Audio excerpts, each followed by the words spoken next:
Trying to figure out what this game was has been an obsession of mine for at least a couple years now. After seeing some screenshots and not knowing where they came from, I finally found out what Fermata on the Pithos was, and there's a chance it'll even get released. Waking up in the aftermath of a global flood, you play as a robot tasked with connecting the people who call these ruins home and potentially finding the source of the cataclysm. I remember seeing pictures of this game, wondering what it was, talking to people who were interested in it, and after a lot of mystery and a lot of intrigue, it's a story that I think I found a satisfying conclusion to. I've done my best to try to piece together what the game was going to be about, what the characters' roles in the world were. So if it ends up being the case that we don't ever get to play this game, at least I've presented it here so that we can appreciate it for what it was. Essentially, from what I can tell, you mainly play as the robot, but it seems like two other human characters were playable, or planned to be playable.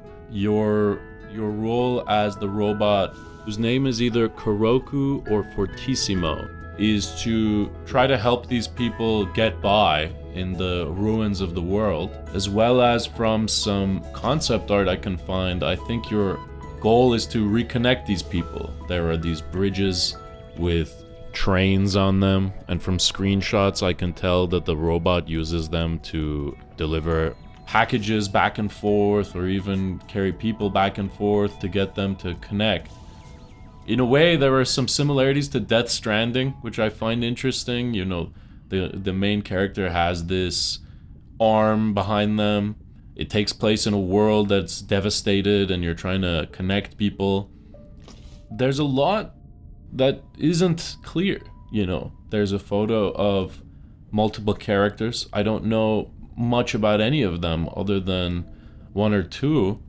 Who they were, how they would fit into the world, it's not clear. There are other characters who only appear in screenshots of the game, and it's just a mystery. Who are these people and how do they interconnect? The plot of the story, looking at footage, is that the robot wakes up one day and begins his work, essentially.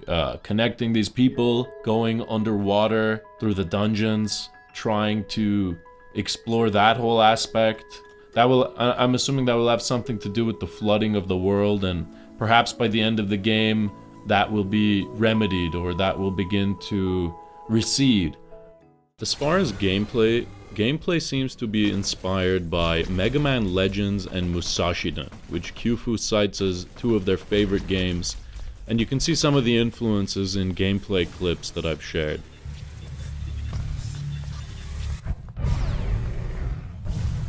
But there are plenty of points in the game that just seem calm and relaxing. Interacting with different cats, playing guitar, and there seems to be a lot of slice of life downtime that would help break up the potential monotony of so many underwater dungeons. The dungeons themselves seem quite interesting, the different enemy types and the gameplay. Kyufu did a good job of channeling the Mega Man Legends aspect of the game that they wanted to make.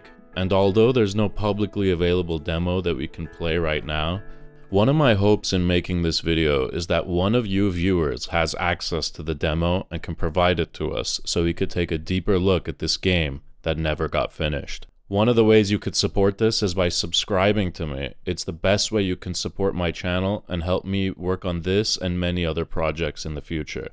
This video would have been impossible to make if the YouTube channel Under Composition hadn't compiled and archived many different GIFs and videos from the game's development. Without this channel, most of this footage would have been lost, and making this video would have been impossible. My search originally started by reverse image searching the few pictures I did have. From there I found Kyufu's Twitter, and I reached out to his mutuals and emailed Kyufu's email, but I didn't hear back. After seeing some images I couldn't account for on his Twitter, I went on the Wayback Machine, and from there I was able to find a lot more. From there I was able to make a timeline of Kyufu's development cycle for the game and how Fermata on the Pithos had developed over the years. The two main developers appear to be someone named Kyufu and Rias.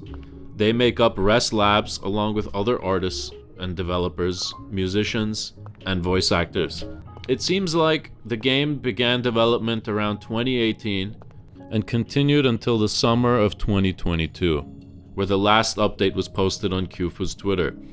Kyufu and Rias appear to have been longtime friends, and they started a game studio together, which is similar to what I did in high school. It was difficult to figure out what had happened to the game. Kyufu would tweet cryptic things like being a shut-in. I had so little information that for the longest time I just assumed that Kyufu had died. After some time, I was able to find Kyufu's Fanbox account.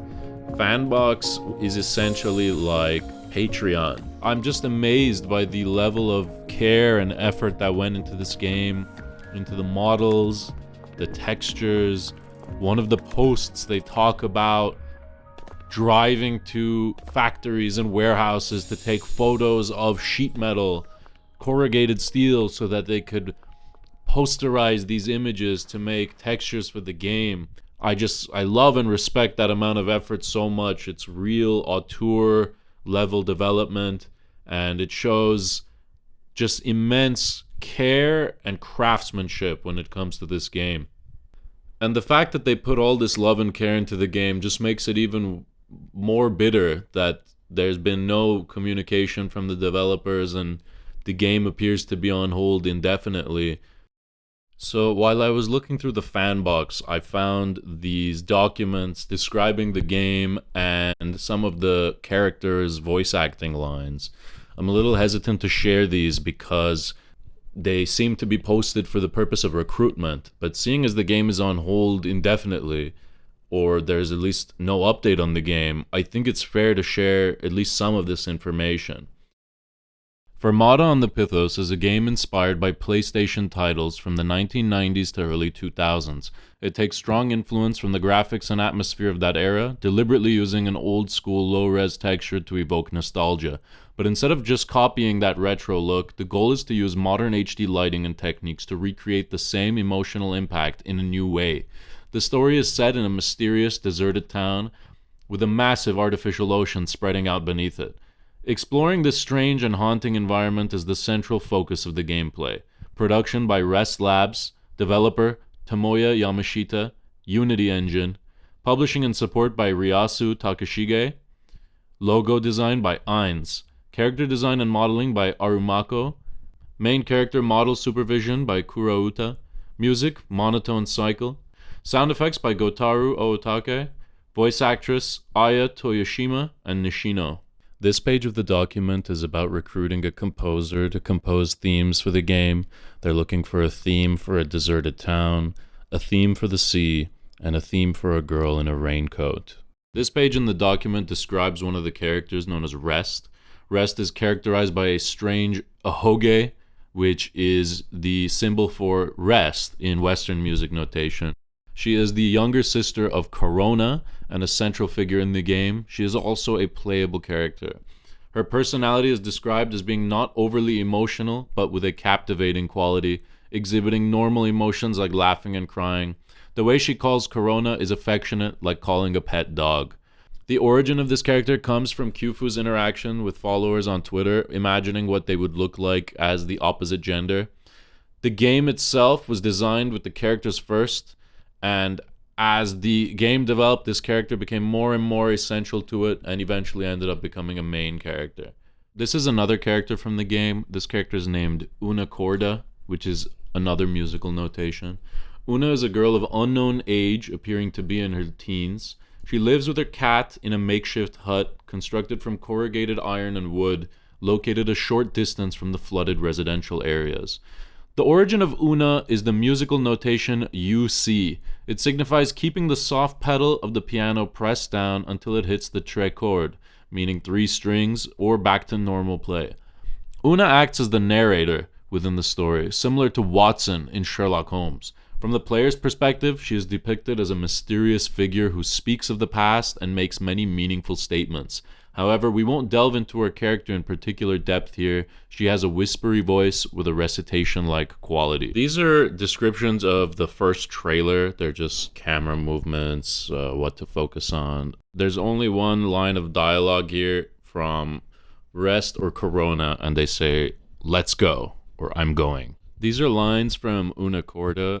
Una says, "Far below this vast sea where we live, there was a very large cavity. For those of us who live on a precarious foothold, that cavity called the water jar was left behind. It was our only hope." I'm fairly certain this is an enemy type, and the text here says, "I hear a sound as if something is being dragged." I did a lot of research for this game, and I kept just running into brick walls. I posted on Reddit, on Lost Media. I tried my best to find any information about this game, but it seemed like as time went on, I was the most informed person that I was running into again and again. I decided to post on V, and I actually somehow got lucky there. Someone on the thread I made remembered playing a demo from this developer. It wasn't a demo for Fermata, but it was definitely a similar art style and character design. And they were even able to pull up a demo for that game, and I've recorded some footage of me playing it. The only information I have for the demo is that it's called Yufufuyu. The demo is pretty simple. It's just this character walking around this snowy environment with piano playing over it. It's really nice, but it is just walking. And I did a good amount of exploring here to see if there was anything missing, but no, I think it was just a proof of concept of the character design and art design. And this doesn't appear to have anything to do with Fermata, but it is from the same developer. To be honest, I'm more just amazed that I was able to get something useful out of 4chan. I'll post a full video of the demo just walking around in the description. If you're interested enough, you can watch it. It's not that crazy. It is kind of nice. I won't post the demo itself because I think there's some issues with who it was licensed to. I don't want to give up any of their data, but watching it is pretty much just as good. It was after this point where my research basically dried up and I completely lost any new leads on the game. And so I started going back through data I'd already accumulated. And in one of the fanbox posts, I noticed that Kyufu was talking about a different game. They were talking about Kitsune, the Journey of Adashino. And when I saw this, I was confused because I wasn't sure what Kyufu had to do with this game. And I discovered that they had actually gotten a publishing deal to work on this new game, Kitsune. Kyufu was working as the writer, and Rios was working as the director, essentially. And so they're still working together, they're just working on this new game. And it seems like it's slated to be released in 2025. And so, if you'd like to support them, I really recommend following them on Steam and wishlisting their game. And if they ask, you could tell them I sent you, and that I'd love to play a demo of either of their games when they come out. This has been Fermata on the Pithos. This video took a lot of research and a long time to edit, so I'd really appreciate if you'd subscribe. This is just one of the many projects I've been doing. A project I've done in the past is called Pareto. It's an app I use that helps me split dinners between friends and send Venmo requests. Lastly, I have a company called Neon Forest Industries, where we make cyberpunk-inspired resin gun grips. Thanks for watching.